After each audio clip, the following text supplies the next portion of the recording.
Maliliit pa siya. Pero hanap pa tayo. Maliit pa, hindi pa pwede. Ayan.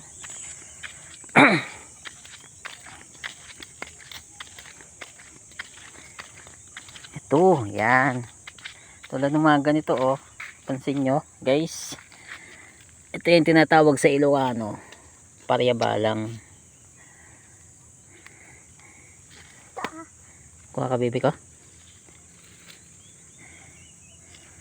Kaya pag nakikita nyo, pag ang sa mga palengke, ang kinukuha nila, yung mga maninipis lang yung dahon. Kasi nga,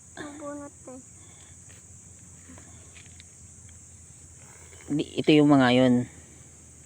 Masarap kasi ito, hindi siya gaanong ano, hindi siya gaanong mapait. Diba? Ang galing ng bibi ko. Yan.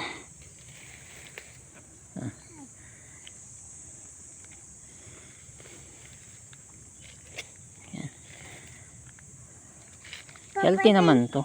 Papa, tira mo yung kinakain namin ni ano Ilan na yan? ni Daddy. Saan? Ayan? Oo.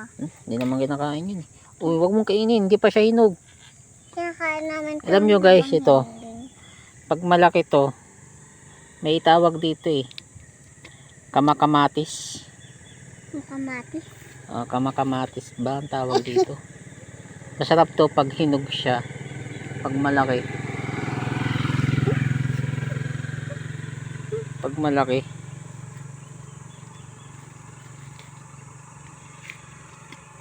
Pag malaki siya. Parang ganito oh. Ito to. Guys. Comment kayo guys kung alam nyo yung, hindi ko alam kung prutas ba to o ano. O ang tawag na ito. O damo. Yan. Kinakain niya nung bata kami. Ang kulay nito pag nahinog, kulay yellow na may green. Yan. Masarap to, maasim-asim. Ito guys, oh, ganito yung tsura niya.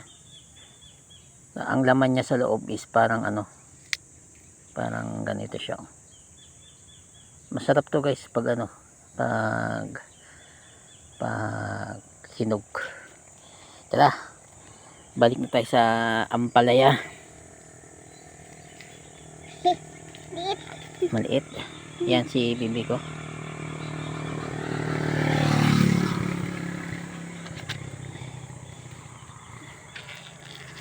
Yeah. Pero maliliit pa nga siya, oh. Maliliit pa siya. Kawawa naman. Pero masarap tayo sa hug. Hindi siya ganun mapait. Diba, bebe? Pa. Ano, nangangati ka na? Ako na lang. Hanap pa tayo sa iba. Yan. Ang kinuha ko lang guys, yung ano lang, yung parang talbos. Yung talbos lang kinuha ko. Kasi yung mga ano, yung nasa puno, pait na yun eh. Mapait mo siya. Yan. Ito, tabing daanan lang to amin. Kaya mas panga dito sa bukid. Bukid tumira. Mas less yung tipid mo.